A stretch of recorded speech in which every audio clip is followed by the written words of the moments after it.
You are going to jump in those clothes? And I might look a little bit silly going down, Mr. Steiner, but I'll be a hell of a lot safer when I land on the ground. There's an old poem I know, which freely translated from the Irish, says, I realized fear one morning to the blare of the fox hunter's sound. When they're all chasing after the poor bloody fox, it's safer to be dressed like the hound. There was literally nothing new out at my local cinema last weekend. And I don't think my viewers are eagerly anticipating my opinion of the latest Bridget Jones's movie. So instead, myself and my wife decided to stay at home and watch what I consider a classic, a film that was a box office hit when it was released, but has faded in audiences' memories over the decades, and the last film from a director of some of the greatest American movies of the 1950s and 60s. I'm talking about 1976's The Eagle Has Landed. So, what did I think?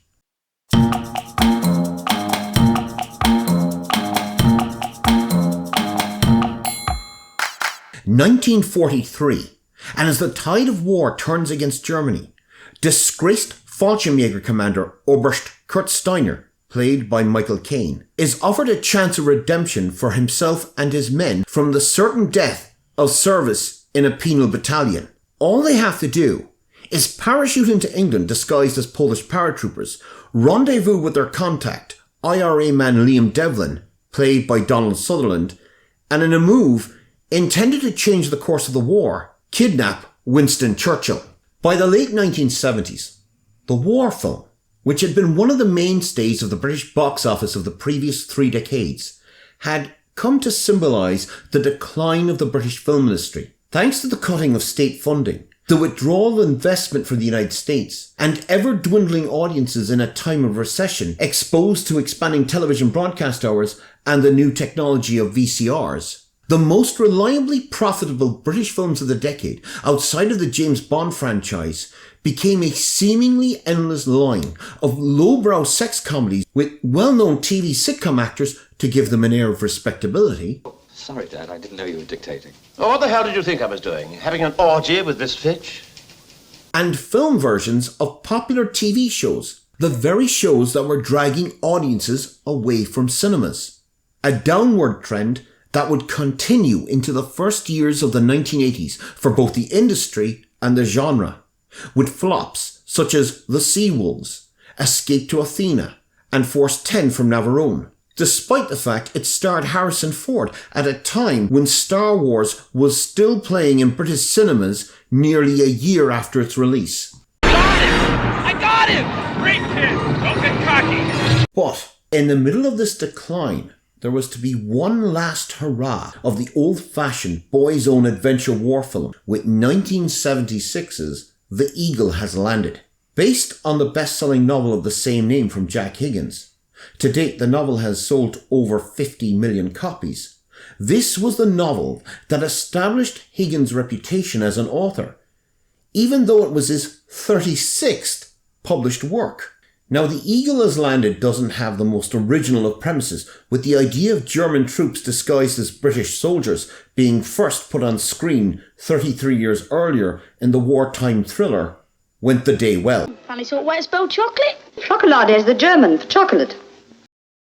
So why is it that The Eagle Has Landed succeeded at the box office, where films like Force 10 from Navarone, also based on a best-selling novel, would fail? And fail miserably? Well, its success comes down to its casting, direction and screenplay, in particular the screenplay. Screenwriter Tom Mankiewicz had spent the previous few years working on the Bond franchise and had gained a reputation as one of the top script doctors in Hollywood, a reputation that would lead Mankiewicz to eventually become creative consultant on both Superman and Superman 2, working with director Richard Donner for over a year in making the reportedly unfilmable screenplay that was weighing in at over 400 pages in length into the films we see today. And it was that skill that Mankiewicz brought to The Eagle Has Landed, paring back the novel so it works as a movie, yet never losing sight or any of the substance of Higgins' story. Mankiewicz's mastery as a storyteller shows in moments of humour in an otherwise tense thriller. Let's have a look at the upper part of the village. Don't drive too slowly. And on the left-hand side of the road. While fleshing out characters that lesser writers would have left as cliched caricatures. For example, Anthony Quayle's Admiral Canaris, head of German intelligence, hints at the disdain the real Canaris had for Hitler and his cronies, a disdain that would lead to his execution. While one quiet moment in particular captures the reasons our central protagonists are participating in this mission. They may not be on the right side of history, but they are also not Nazis with reasons to fight you can understand, if not root for. Revenge. The classic motive. I congratulate you. There isn't a single bad performance from the cast. From Robert Duvall as Radl, the German officer who devises the plan with a penchant for bad Russian cigarettes. They say that Brighton's lovely this time of year. God, what the Christ is that? They're Russian, Mr. Devlin. I picked up a taste for them in the Winter War. To Michael Caine as Steiner, the officer who truly cares for his men, and where the mission that he considered suicide becomes a point of principle in completing.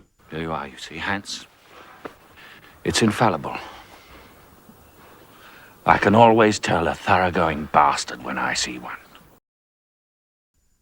But the movie truly belongs to two actors. Donald Sutherland as Liam Devlin, the IRA man recruited by the Nazis, which, outside of Sutherland's stage Irish accent, which is quite possibly the worst ever attempted. You're a corner, Shannon. What a corner you are. Okay, I take that back. Maybe it isn't the worst. But outside of the accent, Sutherland's Devlin is the true hero of this movie. A man full of charm and humour, but also a man who can take a little too much pleasure in dealing out pain. Don't do you, Arthur. But not a monster. A man of conscience and honour. Don't try and run. Run away. Sure, and that'd be the sensible thing to do, wouldn't it? Good God, girl, don't you know me better than that? You think I could lead them in the lurch? And then there's Larry Hagman as Colonel Pitts, leader of the US Rangers whose presence unravels the German plot. Hagman, who at this point in his career was best known as a comedic actor and a lead in the hit show I Dream of Jeannie, plays Pitt with just the right mix of humour and gross criminal incompetence that gets people killed. Top line, Pitts, Clarence E. 0168-38621. Post holding detachment. Reassignment Fort Benning, Georgia. Air transportation, priority 2. Hell, they're not even in a hurry to get me home. And it's that perfect blend of action and humour that blossoms under the direction of John Sturges. Sturges was one of the great action directors of the 20th century with an aesthetic sensibility second to none, especially in the composition of widescreen images in pictures like Bad Day at Black Rock, The Magnificent Seven, and of course, The Great Escape. You elected? No. I got nominated real good. But after that, Sturges' career began to flounder with a series of films that at best barely broke even and at worst were outright flops. So that by the mid-1970s, his style of storytelling would seem out of date compared to hotter, younger directors, and Sturges would decide to retire quietly. But before doing so, The Eagle Has Landed allowed him one last time to direct an old-fashioned action picture focusing on masculinity, machismo and male bonding, and doing so with beautiful widescreen compositions for even the simplest of scenes.